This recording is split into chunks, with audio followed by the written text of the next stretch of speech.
Tapi saya juga nggak tahu kok akan seperti itu. Apa karena dadakan Mas Bayu? Mungkin kan 2 minggu dihubungin tuh promo haji. Apa karena itu yang Saya udah naik pesawat. Udah naik pesawat.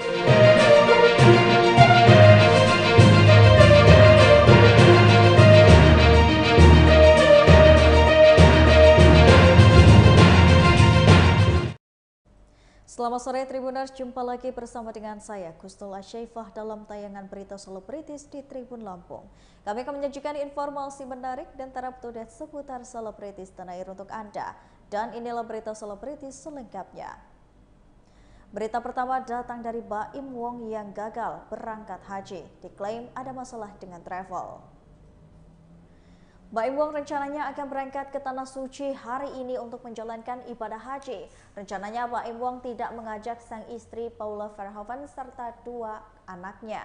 Namun baru-baru ini dikabari jika Baim Wong dikabarkan batal berangkat ke Tanah Suci karena kabar tersebut diketahui dari pesan yang diterima oleh awak media. Dari pesan yang diterima awak media disebutkan jika Baim Wong tak menjalankan ibadah haji dikarenakan ada masalah dengan pihak travel yang digunakan untuk berangkat ke Tanah Suci. Namun tidak dijelaskan secara rinci apa masalah yang terjadi antara Baim Wong dan pihak travel tersebut. Namun pesan singkat itu dikatakan jika pihak Baim Wong akan menggelar konferensi pers pada hari ini Kamis 8 Juni 2023 di kawasan Tanah Kusir, Jakarta Selatan.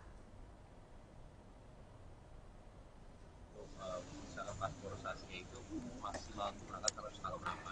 Yang saya tahu sih belasan ya harus berangkat sebelum mereka yang roda itu tanggal 20-an. Sedih nggak sih Kak Bayu maksudnya? Iya, masih sedih lah. Mulai papa saya juga kan pasti, saya waktu itu konfirmasi ke papa saya juga. Yang pertama kan dia yang paling senang saya berangkat. Tapi pas dia bilang nggak apa-apa, akhirnya saya sudah. Bang Baim ini kan banyak mungkin berspekulasi Raja Pek akhirnya bisa nggak jadi berangkat haji, gimana sih Bang Baim? Ya, Mungkin untuk komen. Tadi saya juga udah mikir sih pasti kayak ya ini masih judulnya prank aja. Enggak lah, emang udah saatnya aja, maksudnya belum saatnya sih belum. Kalau misalkan udah saatnya udah. Tapi saya juga nggak tahu kok akan seperti itu. Apa karena dadakan Mas Bayu? Mungkin kan 2 minggu dihubungin tuh promo haji. Apa karena itu yang saya udah naik pesawat. Udah naik pesawat. terus tragedinya seperti apa sih Bang? Karena nggak sesuai sama deal-dealannya. Bukti-buktinya udah sampai mana sih Mas Bayu? Nanti aja lah kalau saya. Tadi sebenarnya udah ketemu sama travel Cahaya apa ya. Jadi alhamdulillah sih nggak ada masalah apa-apa. Kalau saya mah nggak pernah mau lah. Tapi nanti akan berangkat dengan traveling lagi atau gimana? Belum tahu. Kondisi Kak Paula gimana Bang? Berangkat haji dengan Raffi. Maksimal Kambir. Ini tanggal 20-an. Tahun ini artinya bakal jadi apa batal nih Bang Baim? Belum tahu. Saya tadi masih bicara sedikit. Ya mungkin kalau ada travel yang mau boleh. Bang Bayu tadi bilang Kak Paula lagi sakit. Kondisinya. Kak Baim hari ini ada acara apa sih Kak Baim? Hari ini ada kegiatan apa sih Kak Baim? pengajian? Ada kegiatan apa hari ini di rumah? Ada pagi ada Kasaskia. Kita nggak tahu kayak saya makan di sini gara-gara nggak dikasih tahu.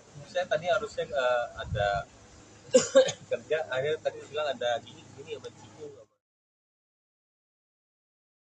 Berita selanjutnya datang dari Ingrid Kansil yang nyalek DPR RI untuk ketiga kalinya dan sudah mendapatkan restu Syarif Hasan. Bintang sinetron Ingrid Kansil kembali mendaftarkan diri menjadi bakal calon legislatif dari Partai Demokrat dalam pemilu 2024. Ingrid Kansil menjadi anggota DPR RI sudah 2 kali, periode 2009 sampai dengan 2014 dan 2014 sampai dengan 2019. Dia mengaku mendapatkan tugas lagi dari Partai Demokrat untuk maju kembali menjadi bacalek DPR RI periode 2024 sampai dengan 2029. Wanita yang kini berusia 48 tahun itu akan maju di daerah pemilihan Jawa Barat, meliputi kota Depok dan Bekasi. Untuk menjadi bakal calon legislatif lagi, ia mengaku sudah mengantongi izin dari sang suami, Syarifuddin Hasan alias Syarif Hasan. Mbak, ini pencalekan yang kedua kalau nggak salah, atau yang keberapa kedua? Pencalekan yang ketiga kali. Oh, ketiga kali. Yang pertama 2009 sampai 2014, Oke. 2014 sampai 2014 sampai 2019 itu nyung nyesek suara saya. Lalu sekarang saya mulai running lagi di Dapil Jawa Barat 6. Nah, Mbak, kan maksudnya sempat gagal nih di 2019. Terus akhirnya untuk 2024 nyoba lagi. Mungkin masih ada hal apa sih Mbak sampai akhirnya Mbak Ingrid mau nyoba lagi nih? Apalagi ini untuk yang ketiga kalinya ya? Ya tentunya karena selama ini kan konsentrasi saya di pemberdayaan perempuan. Jadi di 2009 sampai 2014 saya di Komisi 8 full 5 tahun. Dan menurut hemat saya memang masih banyak PR di komisi itu yang memang menurut saya belum tuntas. Ya, masih banyak persoalan khususnya di grassroots, persoalan yang menimpa kaum perempuan. Menurut saya belum terakomodir maksimal. Human trafficking itu masih banyak ya, persoalan kekerasan terhadap anak semakin marak, kekerasan terhadap perempuan juga makin banyak. Hal-hal seperti ini yang menjadi fokus saya. Dan saya juga ingin perempuan-perempuan Indonesia ke depan bisa berdikari mandiri, membantu diri keluarga kalau memang para suaminya juga kurang dari sisi perekonomiannya, yaitu dengan membuka mindset untuk bisa melakukan kegiatan wirausaha home industry, karena kebetulan selama ini saya membangun organisasi yang konsentrasinya pemberdayaan perempuan di dunia usaha, yaitu Ikatan Pengusaha Wisata Indonesia yang sudah tersebar di 360 kota dan kabupaten, di 35 provinsi dan di 17 negara.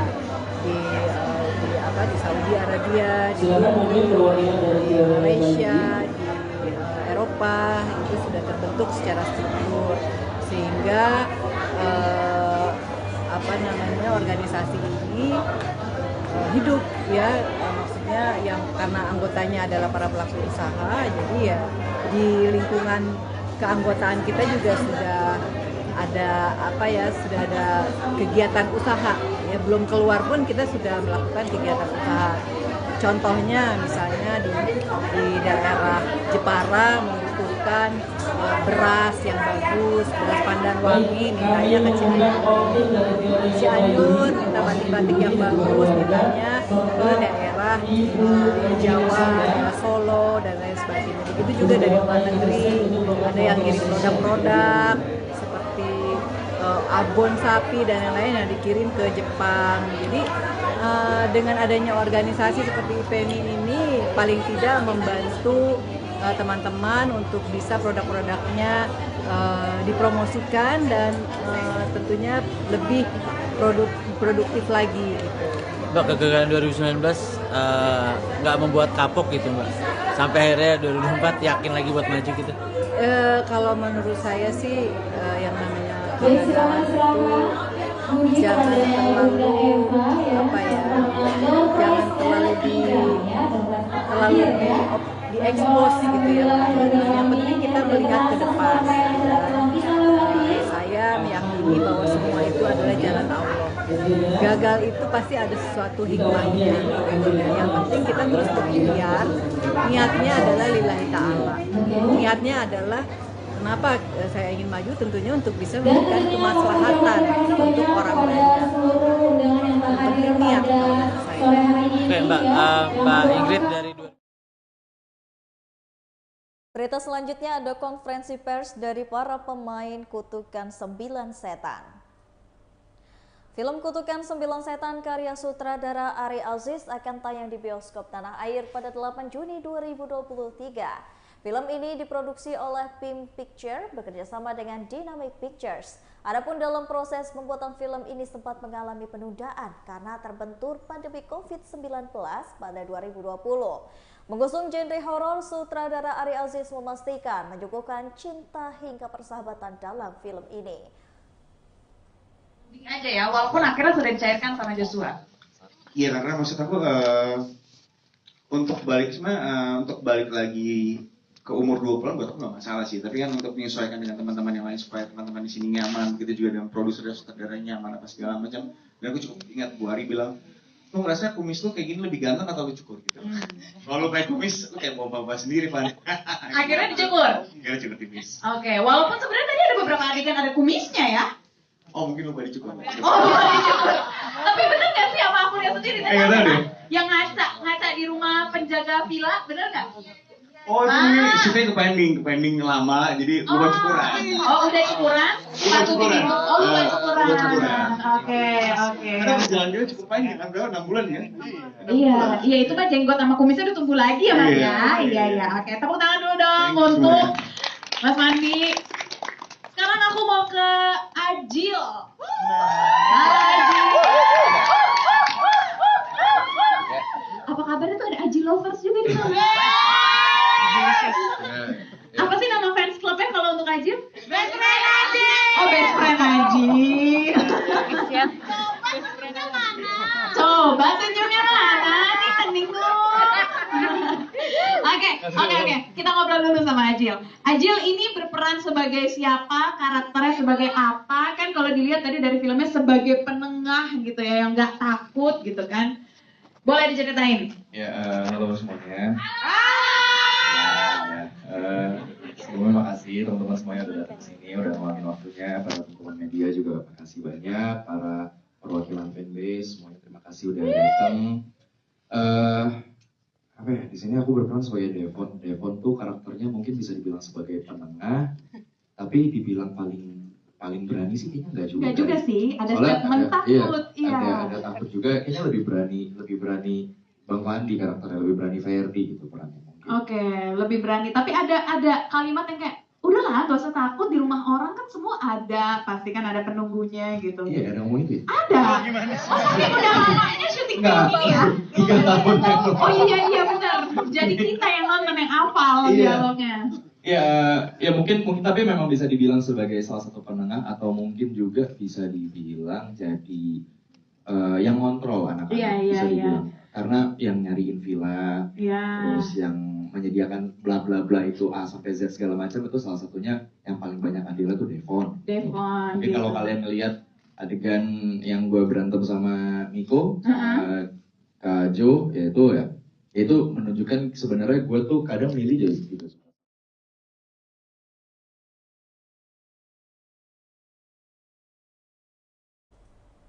Berita selanjutnya datang dari komika Abdul Rashid yang ditangkap petugas ternyata hanya prank belaka. Komika Abdul Aziz kembali menjadi viral dan sorotan publik setelah video dirinya ditangkap polisi viral di media sosial. Mengapa tidak? Dalam video viral itu tampak Abdul Rashid ini diamankan oleh 2 orang berseragam coklat yang dibawa dari bawah panggung sampai ke sebuah tempat penjagaan. Abdul Rashid membuka suara tentang hal ini. Ia mengaku video viral dirinya ditangkap polisi adalah prank yang dibuat sahabatnya sendiri, komika Mamat Al-Katiri. Abdul mengaku 2 polisi yang membawanya sudah diketahui keberadaannya. Saat ini ia tampil di atas panggung.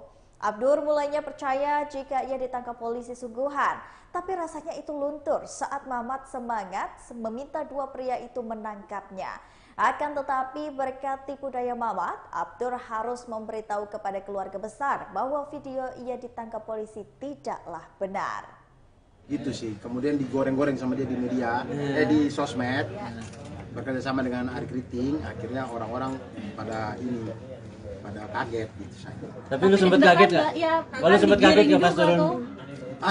Sebenarnya tidak deg-degan yang banget, karena di saat saya dipegang sama 2 polisi itu, Mamat suaranya udah gede-gede gitu, udah kan kalau seandainya dia kebetulan saya ditangkap kan dia pasti nggak gitu, pasti kayak Pak ada apa nih kan ini tangkap dia Pak, penjarakan seumur hidup kan gitu-gitu, jadi ketahuan oh bercanda ini orang.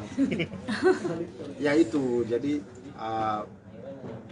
sebenarnya saya kan ketawa-ketawa aja, cuman karena video yang dibikin sama Ari Kriting yang kemudian dikutip sama orang-orang itu dia screen cap gitu, jadi seolah-olah terlihatnya seperti betulan ketangkap gitu. Artinya setelah prank itu banyak keluarga dan teman-teman yang langsung kontak. Iya betul. Jadi saya kan keluarga tuh kan rata-rata kan baca dari judul ya, kan dan biasanya judul-judul yang berita-berita yang bikin tuh kan judulnya memang tertangkap gitu. Kalau isinya kan ada bercandanya, tapi kan keluarga nggak lihat lagi. Jadi kerja saya capek diklarifikasi. Itu gara-gara Mamat Al-Kathiri dan Ari Kriting. Mau balas nggak? Tidak sih, saya kayaknya itu bagian dari biar di akhirat nanti satu sama. Karena saya juga sering bercandain Mamat, bercandain Ari Kriting, jadi mudah-mudahan jadi impas. Tapi Bang, ada efeknya nggak sih, maksudnya secara serius gitu dalam pekerjaan maupun efek serius tidak sih, tapi saya takutnya itu efeknya adalah nanti kalau kejadiannya betulan orang pikir kami bercanda itu. Saya takutnya di situ, jadi orang pada nggak mau ini paling bercanda gitu sih. Takutnya itu aja. Tapi kalau efek yang lebih dari itu yang sampai saat ini sih insya Allah nggak ada. kehilangan kerja gitu? Kayaknya beneran nih. Tapi jadi kehilangan kepercayaan ke teman gak sih? Maksudnya ke teman Sering di prank gitu. Takut di prank jadi gitu. Kalau dari dua orang itu sebelum saya di prank pun saya memang nggak percaya mereka berdua itu emang begitu, emang suka nipu-nipu. Jadi saya memang kalau mereka bicara apa-apa tuh kadang-kadang saya harus cross check. Tapi kalau sama teman-teman yang lain sih aman-aman aja. Nggak takut di prank sih aman. Bang Abdur, tapi kan dengan kejadian ini agak takut nggak sih kalau memang suatu saat menyinggung kata-kata kan namanya kok stand up gitu Ya. kan pasti akan ada hal-hal yang kayak rasis segala macam. Jadi membatasi atau udah bodo amat aja. Ya itu, maksudnya yang saya takutkan tadi kalau misalkan kejadiannya betulan orang pikir bercanda gitu. Orang jadi pikirnya bercanda.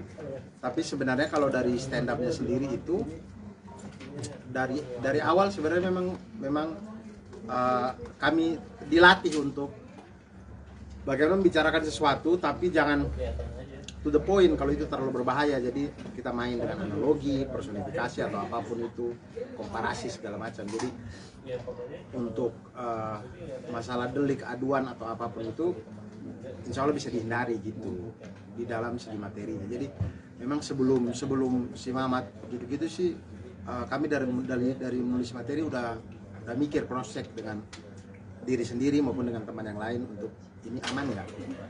Pernah dilaporin mungkin sebelumnya? Alhamdulillahnya belum dan mudah-mudahan tidak ada. Mudah-mudahan. Tapi dari sejauh manggung itu stand up pernah ada ancaman bahwa kok nyerepet ke siapa salah satunya? Oh kalau ancaman-ancaman sering, tapi kan nggak apa-apa lah kalau ngancam kan orang mah pendapat itu kan bisa berbeda ya, karena yang kita bicarakan itu semuanya adalah sisi kehidupan manusia yang dasarnya sosial. Kalau sosial tuh dari sudut pandang ini bisa benar, dari sudut pandang sana juga bisa benar. Jadi dari berbagai sudut pandang tentu ada plus dan minusnya, dan saya sama sekali tidak masalah ketika. Berita selanjutnya datang dari Randy Niji yang beradegan bersama dengan Po Hindun. Musisi yang juga aktor sekaligus ini kembali di panggung akting dengan proyek terbarunya.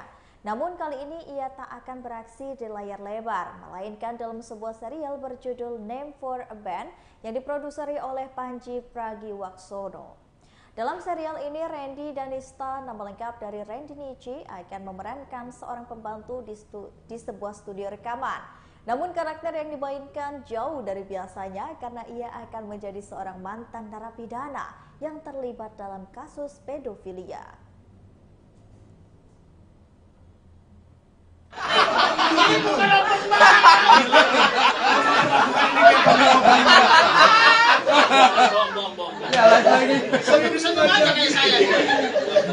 Bohong-bohongnya di kantor. Jadi itu adegan favorit sih. Setiap kali gue lihat juga yang wow. Wow. Wah ini udah 2 kali gue udah lihat loh. Setiap kali gue lihat agak gitu dikit. Poin dunia aja sampai padahal Poin profesional sekali ya, sampai cukup kagum dengan keseriusan dia untuk melatih. Tapi latihannya intens banget sih. Intens banget ya. Iya. Ya, pokoknya gue salut sih sama lo. Ya pokoknya harus profesional, semuanya harus dilakukan dengan baik kan. Jadi iya. Yang pertama dilakukan dengan baik-baik. Izin dulu, Poin Dun, gak apa-apa ya. Poin Dunnya, Kayaknya nggak gitu, Poin Dun nggak apa-apa. Jadi kebetulan waktu itu tuh Jadi gimana rasanya waktu saya itu? lagi agak berewok banget juga kan gitu, terus udah tengah kebetulan Poin Dun kan non muslim kan, jadi waktu Iya. dia megang, ya ampun aku kayak ngeliat Tuhan.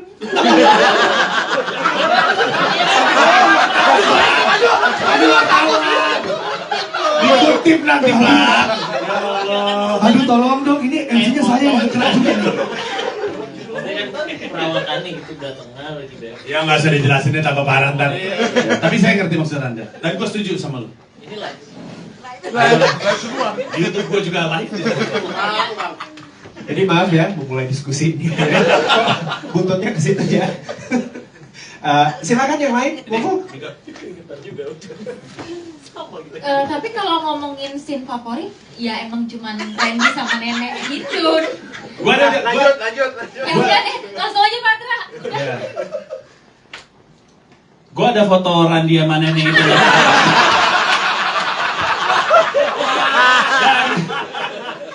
Jadi gue ada foto, memang kan mereka sempat sebelum saya latihan dan banyak improv, gue foto. Terus gue kasih lihat Randy, anjing jangan lu sebarin dong. Terus gue bilang, gak akan gue sebarin selama lu janji gak akan masuk ke politik.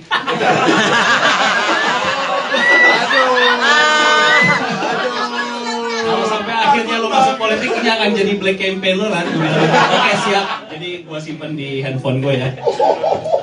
Terus kalau tag favorit apa ya, kayak hampir semuanya seneng ya. Tapi kalau dari gue mungkin kayak gue personal, ada adegan gue main skateboard itu kayaknya yang paling capek kalau buat gue ya. Karena yang lain tuh banyak verbal, gue banyak act out ya di.